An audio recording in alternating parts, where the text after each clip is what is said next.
siap untuk kita semuanya. Siap. Perkenalkan, kami dari kelompok 4, saya Mirahel Winsasmita sebagai materinya, yaitu tentang faktor kesulitan menyusun kalimat secara lisan dalam kajian psikolinguistik.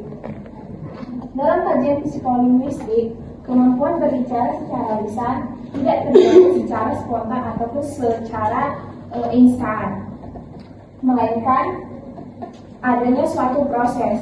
Nah, prosesnya ini ketika seseorang berbicara, otaknya bekerja melalui beberapa tahapan, yaitu ada 3 tahapan.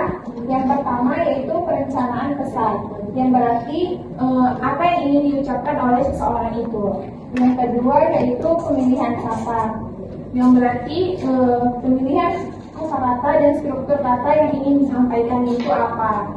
Yang ketiga itu artikulasinya, yang berfungsi untuk mengucapkan di bahasannya itu secara jelas. Adapun faktor-faktor yang mempengaruhi, yang pertama ide belum teratur, yang berarti pikiran yang ada di kepala masih berantakan sehingga kita akan susah mengubah menjadi kalimat yang runtun dan jelas. Yang kedua yaitu jarangnya latihan dalam berbicara. Seseorang yang jarang berbicara di depan umum itu biasanya akan terasa berat menyusun kalimat atau kata karena otaknya belum terbiasa berpikir dan berbicara secara bersamaan. Yang ketiga yaitu adanya kurangnya kosakata atau minimnya kosakata dapat menjadi faktor kesulitan dalam menyusun kalimat karena kalimatnya akan berantakan dan seorang itu akan sulit untuk memahami kalimat tersebut. Yang keempat yaitu adanya rasa gugup atau tegang yang dalam dirinya akan mengakibatkan kalimat-kalimat tersebut akan buyar. Jadi seseorang itu perlu untuk memahami faktor-faktor tersebut.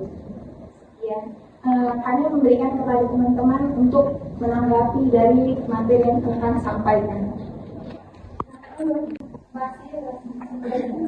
Menurut kelompok kami, kurangnya konsentrasi tidaklah disebut faktor terpisah karena hal itu hanya muncul akibat rasa gugup atau ketidaktahuan terhadap materi yang disampaikan.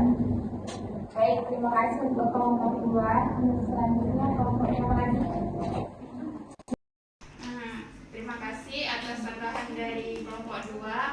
Saya akan menjawab dari senggahan kalian yang senggahannya itu adalah kurangnya konsentrasi tidak layak disebut faktor terpisah karena hal itu hanya muncul akibat rasa gugup atau ketidaktahuan terhadap materi yang disampaikan. Jadi menurut kami itu memang ada keterkaitan. Namun penyebab terpecahnya fokus hanya itu saja, dengan kelelahan fisik atau kebiasaan berpikir yang tidak teratur juga bisa memecahkan perhatian meskipun materi sudah dikuasai dan perasaan tenang. Bagaimana kelompok 2? Baik, kami terima.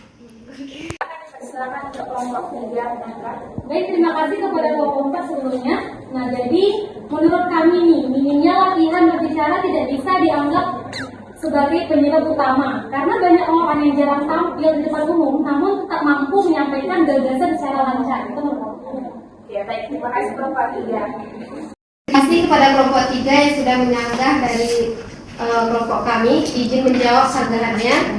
Nah, kemampuan alami memang ada, namun tidak meniadakan peran latihan berbicara lisan. Membutuhkan koordinasi cepat antara berbicara, memilih kata, dan mengatur bunyi. Semakin sering dilatih, semakin otomatis proses tersebut berjalan. Nah, orang yang terlihat lancar tanpa latihan formal biasanya sudah terbiasa menyusun gagasan dalam pikiran atau mengamati cara komunikasi orang lain. Nah, bentuk latihan tidak harus sesuai berbicara di depan orang banyak. Terima kasih. Jawabannya dapat saya terima. Baik, terima kasih. Jawabannya dapat saya terima dan saya terima. Jadi saya perwakilan dari kelompok 5 ingin menyanggah sedikit materi dari kelompok 4. Menurut kelompok kami, faktor ide yang belum terstruktur sebenarnya bukan penyebab mandiri, melainkan sekedar dampak dari kurangnya penguasaan kosakata atau kurangnya orang itu jarang berlatih berbicara. Baik, terima kasih kelompok 5. Assalamualaikum warahmatullahi wabarakatuh. Di sini saya akan menjawab sanggahan dari kelompok 5. Tadi kan sanggahannya faktor ide yang belum terstruktur sebenarnya bukan penyebab mandiri, melainkan ada dampak dari kurangnya penguasaan kosakata atau jarang berlatih berbicara. Nah, iya, betul. Dalam pandangan psikolinguistik, keduanya berada dalam ranah proses mental yang berkaitan dengan tahap perencanaan pesan, bukan sekedar ketersediaan kata. Seseorang bisa saja memiliki banyak kosakata, namun gagasannya masih acak. Sebaliknya, ada yang gagasannya jelas, namun terhambat mencari kata yang pas. Keduanya saling berkaitan, namun tetap berfungsi sebagai faktor penyebab yang terpisah. Apakah bisa diterima? Diterima, terima kasih. Baiklah, selanjutnya kelompok 1, silakan. Baik, terima kasih. Jadi menurut kelompok kami, rasa gugup bersifat sementara dan mudah hilang, sehingga tidak pantas dimasukkan sebagai faktor utama dalam kajian yang menekankan proses mental berbahasa. Oke, terima kasih. Rasa sanggup bersifat sementara atau juga hilang sehingga tidak pantas dimasukkan sebagai faktor utama dalam kajian yang menekankan proses mental berbahasa.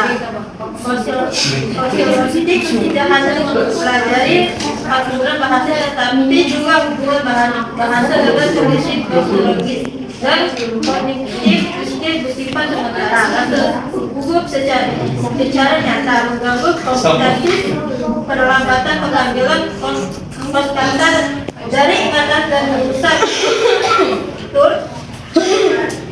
Gabungan emosi tetap menjadi hal yang seharusnya berperan langsung pada setiap terhadap produksi tersebut. Apakah bisa diterima namanya? HOA.